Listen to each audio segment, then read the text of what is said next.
Most people saw Trump's Middle East visit as a business as usual. But Victor Davis Hanson, saw something most missed. And that's a radical shift in how America, Israel, and even Iran might realign. And what he says about Trump's strategy could change how we view the entire region. Donald Trump this week had a historic tour of the Gulf monarchies in the Middle East. The subtext of all of these meetings were, we're going to replace strife with money, we're all going to be profitable, and we have to bring the cause of all of this trouble, Iran, into the fold of the Middle East and drop the hostility to Israel. Notice, of course, that he didn't go to Israel, although he was trying to elicit support for the continuation of the Abrams Accords. But one thing that's not going on is we're not being estranged from the Arab world. We're not being estranged from Israel. This is not Joe Biden mouthing off about the Saudis or the Israelis. It's a new type of approach. This is very ambitious, but it's also very dangerous. Let's see how it works in the ensuing months. I like how he begins by saying this is very ambitious, and yet this is very dangerous. I think that's what a lot of people feel about what President Trump did in his recent visit. It's very ambitious, very dangerous. A lot of people are very concerned about the danger of it. However, there is possibly, and we don't know exactly, all of the intentions of the president. But we hope and pray his intentions were proper.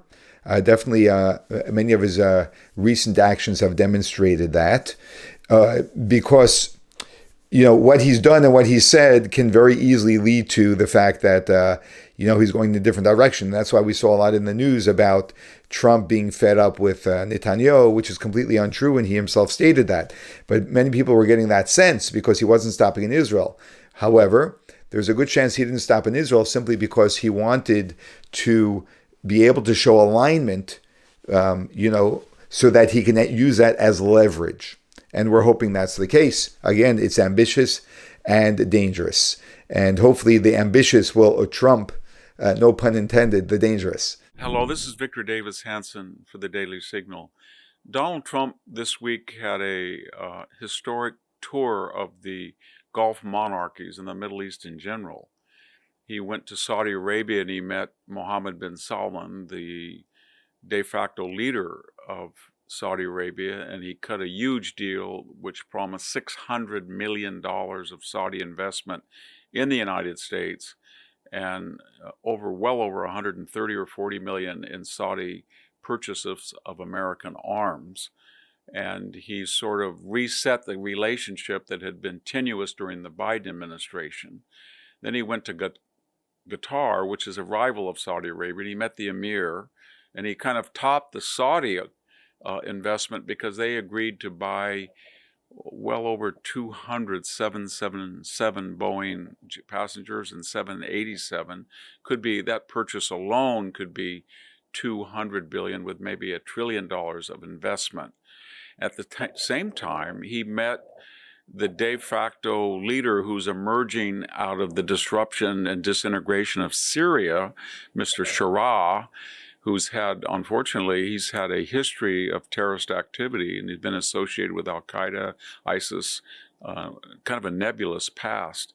And the subtext of all of these meetings were, we're going to replace strife with money, we're all going to be profitable, and we have to bring the cause of all of this trouble, Iran, into the fold of the Middle East and drop the hostility to Israel. Notice, of course, that he didn't go to Israel, although he was trying to elicit support for the continuation of the Abrams Accords with Saudi Arabia and Qatar.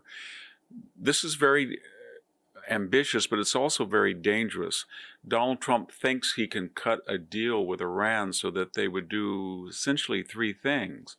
They would give up their nuclear program, they would stop the subsidies to the terrorist surrogates of the Hezbollah, Hamas, and the Houthis, and they would liberalize their society and re-enter the family of nations.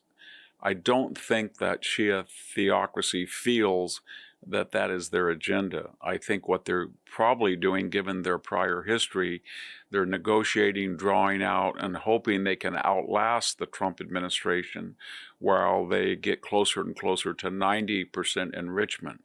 And they don't think that Donald Trump, given the MAGA agenda that frowns on unilateral or optional military engagements, especially in the Middle East, will be willing to sacrifice or endanger what has been a spectacular first 100 days, at least in economic terms.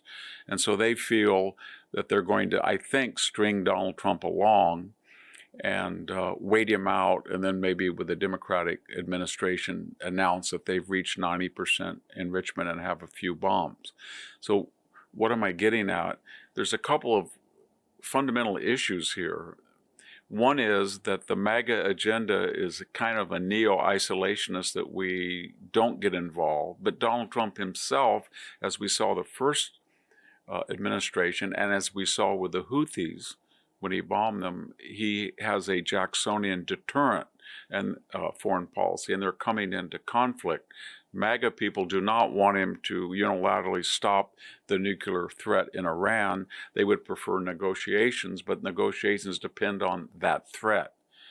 By the same token, he's going to try to get the Saudis and the Middle East sheikdoms to pump more oil to not only bring down the price of oil worldwide, but really, to be frank, to hurt Vladimir Putin's only source of income.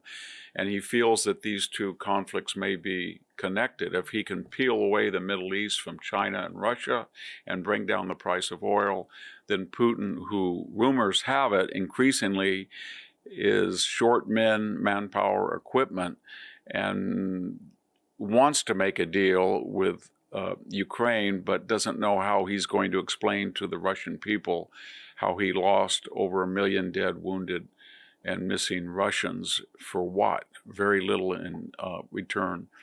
Can he make that argument to the Russian people? In conclusion, Donald Trump is facing dichotomies with the MAGA agenda and his Jacksonian foreign policy. He's trying to get the Arab world to drop their hostility to Israel. At the same time, he's trying to reason, if that's the right word, with an unreasonable Iranian regime, and he wants oil to go down. I'm not sure that's going to help him in the United States. A lot of the frackers and horizontal drillers are, as the oil has dropped, they're not at a very big profit margin, and yet Trump wants them to spend more money and pump more and buy more rigs, etc. So there's a lot of things going on, but one thing that's not going on is we're not being estranged from the Arab world. We're not being estranged from Israel. This is not Joe Biden mouthing off about the Saudis or the Israelis. It's a new type of approach that if everybody will just calm down, there's a great opportunity to make money and be profitable, and that would include the disarmament nuclearly of Iran and the inclusion of Israel in the body politic. Very ambitious. Let's see how it works in the ensuing months. Thank you very much. This is a very fascinating analysis of what is going on, of the binds that the president finds himself in, of how he's trying to balance things, ultimately with the agenda that to bring peace, as he says, with strength. The question, of course, is whether his path is going to be successful. Many people feel that what he's doing is very dangerous, and I will say that I pray to God that God be with him and make his efforts successful, because ultimately God is the one who determines how things play out. And so if God is with him, then all of this will turn around in a very positive way and make this world a much more peaceful place. And that's what I believe all good people hope for.